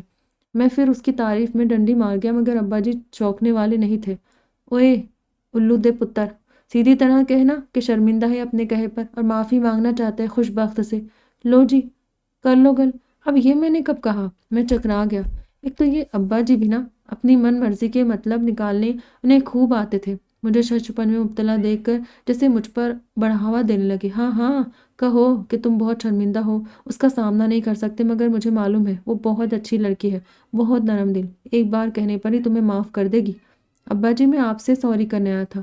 میں نے کھنکھارتے ہوئے انہیں یاد دلایا تو انہوں نے مجھے گھورا۔ کیا مطلب؟ مطلب کہ ابھی تو فی الحال آپ سے معذرت کرنا تھی۔ میں نے فوراً مسکین لہجہ اپنایا تو وہ بھی رکھائی پر اتر آئے۔ برخوردار، فی الحال میں معاف کرنے کے موڈ میں نہیں۔ ہاں، اگر خوشی کہے گی تو ہو سکتا ہے۔ میں ابا جی کے پاس سے بھی بے نیل و مرام لوٹا۔ خوش بخت تو آج کل بلند بخت بنی ہوئی تھی، ہاتھ ہی نہ آتی۔ ناشتہ کھانا خاموشی سے میرے آگے رکھتی، مگر مجھ سے ایک لفظ ہی نہ بولنے کی روادار۔ میرے کمرے کو جب سے اس نے چھوڑا تھا تب سے دوبارہ وہاں نہیں آئی تھی، اور اس کی گواہی میرے بستر کی میلی چادر اور الماری سے ابلتے کپڑے دے رہے تھے۔ اب مجھے احساس ہو رہا تھا کہ اس کا وجود اس گھر کے لیے کیا تھا، ایک سکون، ایک پاکیزگی، شاید پیار بھی۔ وہ پیار جو وہ مجھ سے اور ابا سے کرتی تھی۔ اب دیکھے نا، وہ اس گھر کی نوکرانی تو نہیں تھی، نہ کہ تنخواہ لی اور بدلے میں کام کر دیا۔ وہ تو بڑے مان اور استحقاق کے ساتھ یہاں رہتی اور ہم سب کو سمیٹے رکھتی تھی۔ اور وہ گل رخ، آخ، میرا منہ کڑوا ہونے لگا۔ پیسے کے پجاری لوگ، رشتوں کو روپوں میں تولنے والے، مجھے خوش بخت کے متعلق سوچتے یک گونا سکون اور واقعی خوشی کا احساس ہو رہا تھا کہ وہ میری بیوی ہے اور میری زندگی میں شامل ہے۔ اس خدا کا شکر ہے جس نے مجھ بے وقوف کو گل رخ کی چال کا شکار بننے سے بچا لیا۔ مگر اب مسئلہ تھا اس گھر کی خوشیاں واپس لانے کا، اور وہ صرف خوش بخت ہی کے دم سے تھی۔ ابا جی بھی الٹیمیٹم دے چکے تھے کہ خوش بخت کا راضی ہونا ان کی رضامندی ہے۔ کوئی حل، کوئی راستہ۔ میں سوچ سوچ کے تھک گیا کہ کس طرح خوش بخت کے سامنے سرنگو نہ ہونا پڑے اور وہ راضی ہو جائے۔ مجھے ڈر لگ رہا تھا کہ اگر اسے گل رخ کی اصلیت پتہ چل گئی تو وہ شاید ساری عمر یہی بات میرے منہ پر مارتی رہے گی۔ نئی آنے والی ساری فلمیں کیبل پر دیکھ دیکھ کر ہیرو سے بیوی کو منانے کے طریقے سیکھتا رہا، مگر کام کچھ نہ بنتا لگ رہا تھا۔ تو جب میں نے آفس جانے کے لیے الماری کا پٹ کھولا تو جلدی میں تھا، مگر اندر موجود الٹے سیدھے ٹھونسے گئے کپڑوں کو شاید مجھ سے زیادہ جلدی تھی۔ سب ابل کر مجھ پر آ رہے۔ اوہ! میں نے ان سب کپڑوں کو گود میں اٹھا کر بستر پر پھینکا تو ہاتھ میں پکڑی جرابیں بھی ساتھ ہی اس ڈھیر میں کھو گئی۔ رومال کو کیا خاک تلاشتا میں۔ میرا پارا ہائی ہونے لگا، یعنی کہ حد ہو گئی۔ شادی شدہ ہو کر بھی میں کیسی مسکینوں والی زندگی گزار رہا تھا۔ خوش بخت، خوش بخت! دروازے میں کھڑے ہو کر میں نے بلند آواز میں اسے پکارا۔ مجھے کون سا کسی کا ڈر پڑا تھا۔ کیا ہے؟ سیڑھیوں کے کونے پر اس کی خفا خفا سی شکل نظر آئی۔ اوپر آؤ ذرا، میں کچن دیکھ رہی ہوں، اس نے رکھائی سے کہا۔ اوپر آؤ، یہاں بھی تمہارے دیکھنے کو بہت کچھ پڑا ہے، میں نے غصے کو تھپکتے ہوئے طنزاً کہا تو لہجے بھر کچھ سوچنے کے بعد سیڑھیاں چڑھائی۔ اندر آؤ۔ میں کمرے میں گھسا ہوا دہلیز پہ رکی۔ یہی بتا دے جو بتانا ہے۔ ایک تو آفس سے دیر ہو رہی تھی، اوپر سے اس کے نخرے میں پلٹا اور اسے کلائی سے تھام کے تقریباً کھینچتا ہوا اندر لے آیا۔ آذر! وہ خفا ہوئی۔ اتنے نخرے کیوں دکھا رہی؟ رومانس کرنے نہیں لایا ہوں میں تمہیں۔ کمرے کا حال دیکھو ذرا۔ اب چاہے ناراض ہو مگر ہو تو تم میری بیوی نا۔ ٹھیک کرو اس کی حالت۔ اس سے بڑھ کر میں نے رعب جمایا تو وہ پوری آنکھیں کھول کے مجھے دیکھ کے رہ گئی۔ کیا بات ہے؟ سمجھ میں نہیں آیا؟ فرینچ میں بات کر رہا ہوں میں۔ اس کی خاموشی نے مجھے شوہرانہ رعب جمانے کا حوصلہ بخشا۔ تب اس نے تقریباً ایک جھٹکے سے اپنی کلائی چھڑائی، دانت پیستے بولی، بیوی ہوں، نوکرانی نہیں، جو ہر بری بھلی کے بعد بھی منہ اٹھا کے کام پہ چلی آؤں گی۔ او ہو، واہ! مجھے اس کے تیکھے انداز نے مزہ دیا۔ میرے یوں چٹکھارا بھرنے پر وہ اور غصے میں آئی۔ میرا اس نوکری کا کوئی موڈ نہیں ہے، سمجھے؟ غصے کے عالم میں وہ تو تڑاق پر اتر آئی تھی، یعنی اب مجھے محتاط ہو جانا چاہیے تھا۔ مجھے چٹکیوں میں اڑانے والی پہلے والی خوش بخت لوٹ رہی تھی۔ یہ تمہارا فرض بنتا ہے، میں نے مزے سے کہا۔ میرے ساتھ حقوق و فرائض کی بات مت کرنا، فنکاری۔ اب جیسی فضول باتیں میں اس سے کر چکا تھا، اگر وہ میرا شوہر ہوتی تو اس رات ایک تھپڑ تو مجھے ضرور ہی مار چکی ہوتی ہے۔ سب یعنی دانت پیسنا، تل ملانا اور پھنکارنا وغیرہ تو اس کا اب شرعی حق ہو گیا تھا۔ دیکھو، میں نے مصالحانہ انداز اپنانے کی کوشش کی، مگر اس نے میری مصالحت پر رولا پھرتے میری بات کاٹی۔ دیکھ رہی ہوں میں، اتنے ماہ سے پتہ نہیں کیا سوچ کے شادی کر لی تم سے۔ اس کی بات پر میں فطری طور پر تلملایا۔ کیوں؟ تمہارے نزدیک میرے اندر کوئی خوبی نہیں؟ اس نے اپنی فارم میں آتے ہوئے طنزاً مجھے سر سے پاؤں تک دیکھا اور اسی انداز بولی۔ جواب محفوظ ہے۔ اوف! میرا حوصلہ تو یوں بھی کمال کا نہ تھا، فوراً مٹھیاں بھیج لی۔ اور تم کیا سمجھتی ہو؟ تم میں بڑی اعلیٰ و عرفہ خوبیاں پائی جاتی ہے اور میں نے سر کے بل کھڑے ہو کے ہاں کی تھی۔ اگر تم ایسی سمجھتی ہو تو سراسر ٹھیک سمجھتی ہو۔ آخر میں بے بسی سے کہتا ڈھیلا پڑ گیا تو وہ پھر سے متحیر سے پوری آنکھیں کھولے، وہی شوہر کو قابو کرنے کی خوبصورت ادائیں مجھے دیکھنے لگی۔ جی تو نہ جانے کیا کیا چاہا، مگر فی الحال مجھے پتا تھا کہ اس جی کی کوئی بات نہیں ماننا جب تک ہیڈ کوارٹر سے معافی کے آرڈر نہیں مل جاتے۔ جھوٹ مت بولو آذر۔ وہ مدھم پڑی۔ میرے افیئر سے کون سی ناواقف تھی وہ؟ بے وقوف ہوں جو جھوٹ بولوں گا۔ میں نے اس کا ہاتھ تھام کر اپنی طرف کھینچا، مگر وہ ٹس سے مس نہ ہوئی۔ اس سے مجھے اندازہ ہوا کہ وہ بھی کافی عقل مند تھے، اور وہ جو تم دندناتے آئے تھے شادی سے انکار کرنے میرے پاس، وہ شاید مارے خوشی کے حواس کام نہیں کر رہے تھے تمہارے۔ استحضاء سے کہتی مجھے یاد دلا رہی تھی۔ اب مجھے اللہ پاک کی مصلحت سمجھ نہیں آتی کہ بعض معاملات میں اس نے عورتوں خاص طور پر بیوی کی یادداشت اتنی اچھی کیوں بنائی ہے، خصوصاً شوہر کی کہیں غلط سلط باتیں یاد رکھنے کے لیے۔ وہ تو اس لیے کہ شاید تم اپنے دل کی بات بتا دو، مگر نہ جی، تم نے تو ساری کتابیں پڑھ رکھی ہے، میں نے ایک کہی تو تم نے دو۔ جس طرح تختے دار پر چڑھنے والے انداز میں تم نے شادی کی تھی، میری مردانہ انا گوارا نہیں کر سکتی تھی۔ میں نے سارا ملبہ اسی پر ڈال دیا۔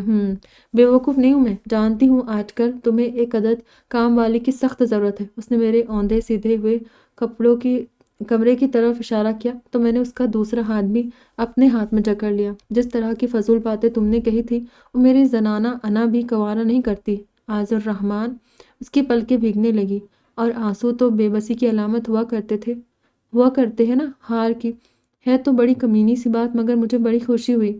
وہی تو، میں نے اپنی بات پر زور دیتے ہوئے اسے خود سے تھوڑا قریب کیا اور معصومیت سے کہا، اب اگر میں یہ سب تم سے کہہ رہا ہوں تو اس لیے نہیں کہ میں کام والی افورڈ نہیں کر سکتا، مگر اتنے کام کی کام والی مجھے کہاں سے ملے گی؟ کیوں؟ وہ کالی فلاور کہاں گیا؟ اس نے سیدھے سباہ اب میری زندگی کے سب سے ویک پوائنٹ یعنی گل رخ کی طرف اشارہ کیا۔ مجھے لگا جیسے میری رنگت بدلی ہو، مگر وہ مرد، خصوصاً شوہر ہی کیا، جو اپنی غلطی مان لے۔ بھئی اگر یہ لڑکیاں مردوں کو دھوکہ نہ دے تو انہیں اپنی نیک خصلت بیویوں کی قدر کیسے معلوم ہو؟ واہ، کیا سونے میں تولنے والی بات کی ہے میں نے! اپنی سوچ پر میں خود ہی جھوما، پھر شوخی سے کہا، وہ تو کسی اور کے لنچ یا ڈنر میں کام آئے گی۔ اس کے ساتھ افیہ چلا کے تھک گئے ہو؟ اس نے پہلی اس قربت کا بھی لحاظ نہیں کیا تھا، حالانکہ اس کے وجود سے اٹھتی پرفیوم کی دلکش سی خوشبو میرے حواس پر سوار ہو رہی تھی۔ میں نے اسے دھکیل کے الماری سے لگا دیا تو اس نے فی الفور اپنے شانوں پر دھرے میرے ہاتھوں کو جھٹک دیا۔ اصول کی بات ہے، میری شادی سے پہلے والی زندگی پر تمہارا کوئی حق نہیں، اور نہ میری ان باتوں پر تم گرفت کر سکتی ہو۔ میں نے اطمینان سے اپنا اصولی موقف بیان کیا تو چیخی، اندھی بہری نہیں ہوں میں، شادی کی پہلی رات سے لے کر اب تک دیکھتی رہی اور سنتی رہی ہوں سب کچھ۔ تو کیا اب ہاتھ جوڑ کے معافی مانگو تم سے؟ اب کی بار واقعی مجھے بھی غصہ آ گیا تھا۔ بھئی کیا تھی آخر وہ؟ بس اللہ نے تھوڑی سی شکل ہی اچھی دی تھی، اس پر اتراتی نہیں تھکتی تھی۔ حد ہو گئی، یعنی کہ مانگو گے بھی تو نہیں دوں گی۔ وہ بھی میرے ہی انداز بولی تو میں نے دروازے کی طرف انگلی کا اشارہ کرتے دوسرے لفظوں میں سے گیٹ آؤٹ ہو جانے کو کہا، اور وہ کہاں شرمندہ ہونے والوں میں سے تھی، بڑے فاتحانہ انداز میں کمرے سے گئی، اور میں الماری پر مکہ مار کے رہ گیا۔ یہ الگ بات تھی کہ پھر رات تک ہاتھ سے ٹیسیں اٹھتی رہی، ذہن کا ابال کم ہونے میں نہیں آ رہا تھا۔ حد ہو گئی، شوہر حضرات بیویوں کی نظر بچا کے تو کیا کھلے عام بھی 3-4 چکر چلائے رکھتے تھے، اور بیویوں کی کیا مجال تھی جو ذرا ٹیڑھی نظر سے دیکھ بھی لیتی۔ اور ایک یہ ٹیڑھی کھیر ہے اور ٹیڑھی پسلی جو میرے نصیب میں لکھی گئی تھی۔ ساری رات میں سر داہے بھر بھر کے سردی کی شدت میں مزید اضافہ کرتا رہا۔ میں اپنے ہی گھر میں خود کو اجنبی سا محسوس کرنے لگا تھا۔ گو اس روز کے بعد میرے آفس سے آنے سے پہلے وہ نہ صرف کمرے کی صفائی کر دیتی بلکہ میرے کپڑے تہہ کر کے الماری میں ترتیب سے رکھتی، اور جن کی ضرورت ہوتی وہ پریس کر کے لٹکا دیتی۔ نہ ابا مجھ سے بات کرتے تھے اور نہ وہ، ہاں ایک دوسرے کے ساتھ وہ خود جملے بازی کرتے، قصے سناتے، اور میں سر جھکائے کھانا کھاتے کڑتا رہتا۔ ابا جی بھی اللہ معاف کرے بڑے ہی غدار نکلے تھے۔ اماں کے مرنے کے بعد اکلوتے بیٹے کا دکھ نہ بٹایا، بہو کی ناز برداریاں خوب کریں۔ اماں، میری پیاری اماں، ابا کو تو ضرور ہی چھوڑتی، مگر مجھے چھوڑ کر جانے کی کیا ضرورت تھی؟ مانا کہ میں نے گل رخ سے افیہ چلا کے غلطی کی تھی، مگر وہی توجہ جو اس نے مجھے دی تھی مجھے گھر سے ملی ہوتی تو پھر میرا پہلا افیئر خوش بختی کے ساتھ ہو جاتا۔ اب یہ تو کوئی عقل مند ہو تو سمجھے۔ دن گزرتے جا رہے تھے، مگر سردیوں کی طویل اکیلی راتیں، لیکن اب میں مزید جھکنے کو تیار نہیں تھا۔ جو ہوگا دیکھا جائے گا۔ کب تک ایسی زندگی گزرے گی؟ میرے پاس تو ابھی 3 چانس اور ہیں، دیکھنا تڑپتی رہے گی۔ میری سوچیں بہت منطقانہ ہو رہی تھی، مگر چین کہیں نہ تھا۔ چلو کہ جشن بہارا دیکھے، چلو کہ پھولوں کے ساتھ کھیلے، چلو کہ خیام کی ربائی کا کوئی مصرع ہی گنگنائے، کہ اس زمیں پر بجز محبت کوئی بھی جذبہ امن نہیں ہے، مگر کسی کو خبر نہیں ہے۔ حیران ہو گئے نا آپ کے ابھی کہ میرا ذوق اتنا اعلیٰ کب سے ہو گیا؟ جی جناب، میں تو پہلے کہتا تھا، کھنی میسنی اندر ہی اندر مجھ پر مرنے والی اور اوپر سے نخرے دکھانے والی، ویلنٹائن ڈے پر سرخ گلابوں کے گلدستے کے ساتھ میرے تکیے کے بالکل پاس رکھے خوبصورت کارڈ پر سجے یہ الفاظ اس کی ہار کا واضح ثبوت ہے۔ سب سے خوبصورت الفاظ تو بالکل آخر میں لکھے گئے ہیں، جو میں نے ابھی آپ سے شیئر نہیں کیے۔ جی ہاں، آپ کی فرمانبردار اور محبت کرنے والی بیوی خوش بخت۔ میرے دل میں تو محبت کا ایک دریا بلکہ سمندر ٹھاٹھے مارنے لگا۔ میں جمپ لگا کے بستر سے اترا اور فریش ہونے واش روم میں گھس گیا۔ یہ موقع میں کسی صورت کھونا نہیں چاہتا تھا۔ آج الرحمن، تم نے میرے دل کو جس طرح آثار پہنچایا ہے، میں کبھی تمہیں معاف نہیں کروں گی۔ تم گل رخ میں انٹرسٹڈ تھے، اس کے باوجود میرے دل کے مکین بنے رہے کہ دل پہ تو کسی کا زور نہیں چلتا نا، مگر جو الفاظ تم نے مجھے کہے وہ میں کبھی نہیں بھول سکتی۔ میں نے خود کو بارہا سمجھایا، دل کو بہلایا تھا۔ ذرا پچھتانے دو صاحب کو اچھی طرح، اگر کسی طرح پلٹے ہی ہیں میری طرف تو کوئی آفر تو دے۔ یہ کیا کلائی پکڑی اور گھسیٹ کے لے گئے؟ یہ سچ ہے کہ ہم سے خستہ تن دکھوں کی دھوپ میں سایہ نہیں بنتے۔ ہماری مسکراہٹ میں ہمیشہ زہر ہوتا ہے، ہمارے لب ہمیشہ طنز کے تیر چلاتے ہیں، مگر ہم اپنے پیاروں کو کبھی جب بے خودی میں کوئی ایسی بات کہتے ہیں کہ وہ افسردہ ہو کر رو پڑے تو سن لو، ہم بھی چین سے سویا نہیں کرتے۔ تمہارا اور صرف تمہارا پشیمان شوہر۔ ڈائننگ پہ ناشتہ لگاتے، وہاں رکھے سرخ گلابوں کا گلدستہ اور دلکش تحریر سے سجا کارڈ اٹھاتے مجھے پل بھر کو بھی دھیان نہ آیا تھا کہ یہ آذر کی طرف سے بھی ہو سکتا ہے۔ باہر میں جائے سارا غصہ، سارے بدلے، ساری عمر پڑی ہے لڑائیاں لڑنے کو، بعد میں فرصت سے پوچھوں گی سب۔ میرا دل جھوم اٹھا۔ آج ویلنٹائن ڈے ہے۔ ابا جی کے کمرے سے نکلنے سے پہلے میں اوپر اپنے کمرے کی طرف دوڑی تھی۔ بھائی آج اگر ملنا ہی تھا تو ذرا حلیہ تو ڈھنگ کا ہونا چاہیے نا، کیا سمجھے؟ خدا کسی کو اکلوتی اولاد نہ دے۔ بھائی بڑا ذلیل و خوار کرتی ہے بندے کو۔ 4 بچے ہو بندہ، کسی کو کہنے جو ہوگا تو ہو کہ یہ 2 اگر برے ہیں تو 2 اچھے بھی ہیں، مگر میرے پاس تو بس ایک ہی ہے بے وقوف اولاد، آج الرحمن۔ اپنی طرف سے تو بہت ہوشیار اور ذہین بننے کی کوشش کرتا ہے، مگر اسے یہ نہیں معلوم کہ جتنی بھی کوشش کر لے ابا جی تو میں ہی رہوں گا۔ اتنی نیک خصلت لڑکی سے بیاہا، مگر اسے بھی ہاتھوں سے گنوا رہا تھا، گدھا۔ مگر وہ باپ ہی کیا جو اپنے بچے کی زندگی کے سکھ اور آرام کا خیال نہ کرے۔ دنوں میں پٹری پہ لے آیا ہوں صاحبزادے کو، اب پتہ چلا ہے اسے اچھی بیوی سے صرف خوش بخت ہی ہو سکتی ہے، گل رخ نہیں۔ مگر پھر خوش بخت بھی اینٹ گئی۔ بھائی انا تو سبھی میں ہوتی ہے تھوڑی بہت۔ گھر کا ماحول دیکھ رہے تھے نا آپ بھی، کس قدر ویران اور کبھی مصنوعی قہقہوں سے گونجا۔ پھر کیا ہوا بھائی؟ پھر یہ ہوا کہ ایک ویلنٹائن کا کارڈ بیوی کو ملا اور ایک شوہر کو، ساتھ میں سرخ پھولوں کے گلدستے۔ ہاں اور ابھی باہر گاڑی سٹارٹ ہونے کی آواز آ رہی۔ وہ دونوں آج لنچ ہوٹل میں کریں گے، جہاں میں نے تحفتاً ان کے لیے 2 سیٹیں ریزرو کروا رکھی تھی۔ آج ان دونوں کے چہروں پر حقیقی زندگی اور اصل خوشی دیکھ کر میں بے حد خوش اور مطمئن ہوں۔ اوہو، آپ لوگ ابھی تک وہیں اٹکے ہیں؟ یعنی مجھے ان کارڈ اور پھولوں کے متعلق کس نے بتایا؟ بھائی کبھی کبھی بچوں کے درمیان بڑوں کو پل بن جانا چاہیے، ایسی چھوٹی موٹی بے ایمانیوں کا بڑا ثواب ملتا ہے۔ بس اب ایک ہی فکر ہے کہ وہ دونوں بے وقوف ایک دوسرے سے پھولوں اور کارڈز کا ذکر نہ کریں۔ بھائی لکھائی سے تو میں پکڑا ہی جاؤں گا نا، کیا سمجھے؟ ان ننھے چوزوں کو سمجھانا تو میرے بائیں ہاتھ کا کھیل تھا، اسی لیے تو میں کہتا تھا جناب کہ یہ شادی ہو کر رہے گی۔ ختم شد۔ دعا میں یاد رکھنا، اپنا ڈھیر سارا خیال رکھنا، پھر ملیں گے۔ خدا حافظ۔